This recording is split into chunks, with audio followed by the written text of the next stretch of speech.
Kitchen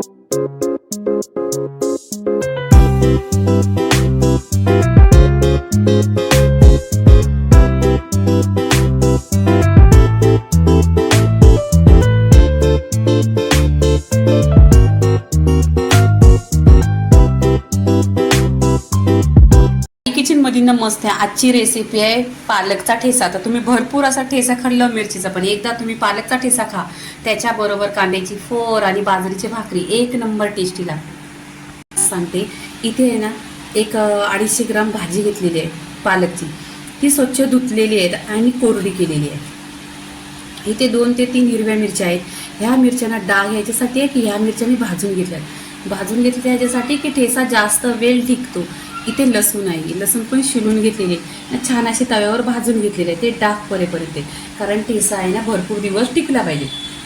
इथे आहे ना हा मिरची कुटायचा आहे, त्याच्यामध्ये मिरची कुटून घ्यायचं, त्याच्यातच लसूण टाकायचे आणि छान असं हिरवा ठेचा मिरचीचा बनवतो ना, असा आपण ह्याचा ठेसा बनवायचा आणि छान असा कुटून घ्यायचा।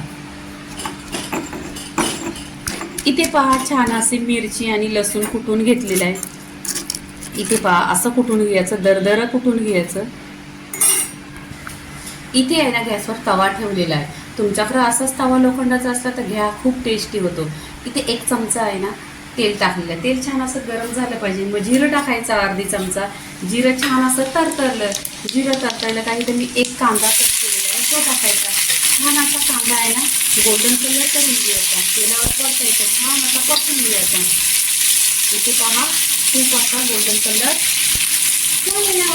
इथे पहा कांदा छान असा गोल्डन झालेला आहे, तर इथे काय करायचं, इथे मिरची आणि लसूण ठेचून घेतलेला आहे, छान असा हिरवागार ठेसा बनवलेला आहे, तो या तेलावर आहे ना छान असा परतायचा।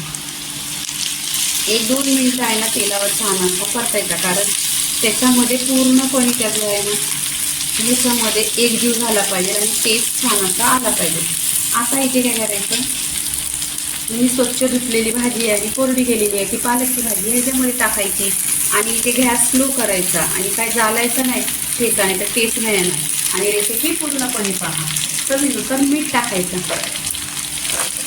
इथे मीठ तुमच्या अंदाजाने टाका, कारण भाजी जास्त दिसते पण नंतर कमी होते। पालेभाज्या आहे ना एकदम सॉफ्ट होतात शिजल्यानंतर।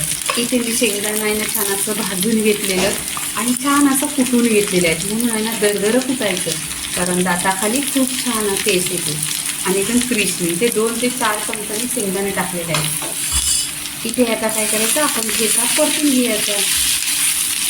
इथे पहा पूर्णपणे पाणी करायचं नाही, ह्याच्यामध्ये पाणी पण टाकायचं नाही, छान असा खाली तेलावरच ठेचा आणि खूप लवकर होतो। ह्याच्याबरोबर आहे ना बाजरीची भाकरी तर 1 नंबर लागते। आणि माझ्या चॅनलवर भरपूर अशा रेसिपी आहेत ठेच्याच्या, मिरचीचा ठेचा, तुम्ही भेंडीचा ठेचा, कोणताही ठेच्याच्या पहा, भरपूर अशा रेसिपी आहेत। आणि तुम्ही माझ्या चॅनलला लाईक आणि सबस्क्राईब करा। इथे पहा 1-2 मिनिटं छान असं परतून घ्यायचं। इथे पहा 10 मिनिटं छान अशी परतून घेतली आहे, भाजी छान अशी सॉफ्ट झालेली आहे आणि ठेचा पण इथे पहा पूर्णपणे असा सुका आहे ठेचा, पाणी पण नाही झालेलं आणि चिकाटलेला पण नाही। मग हा काय गरम गरम काढून घ्यायचा आणि बाजरीची भाकरी 1 नंबर लागते। आता आपण इथे प्लेटमध्ये काढून घ्यायचा। इथे पहा गरम गरम ठेसा आहे ना असा प्लेटमध्ये काढून घ्यायचा, छान असा कलर पण पहा हिरवा कलर आहे एकदम आणि सुट्टा झालेला आहे एकदम, असं पाणी पण नाही झालेलं आहे। तर कशी रेसिपी वाटली अशी तुम्ही आहे ना कमेंटमध्ये मला सांगा आणि नक्की तुम्ही ही रेसिपी आहे ना ट्राय करा। तर इथे ठेस्याची रेसिपी पूर्णपणे झालेली आहे। इथे पहा बाजरीची भाकरी आणि कांदा असा पालकचा ठेसा 1 नंबर लागतो, नक्की तुम्ही ट्राय करा। आता पूर्णपणे रेसिपी झालेली आहे, लाईक करा, शेअर करा, सबस्क्राईब करा आणि नेहमीच खात राहा। धन्यवाद।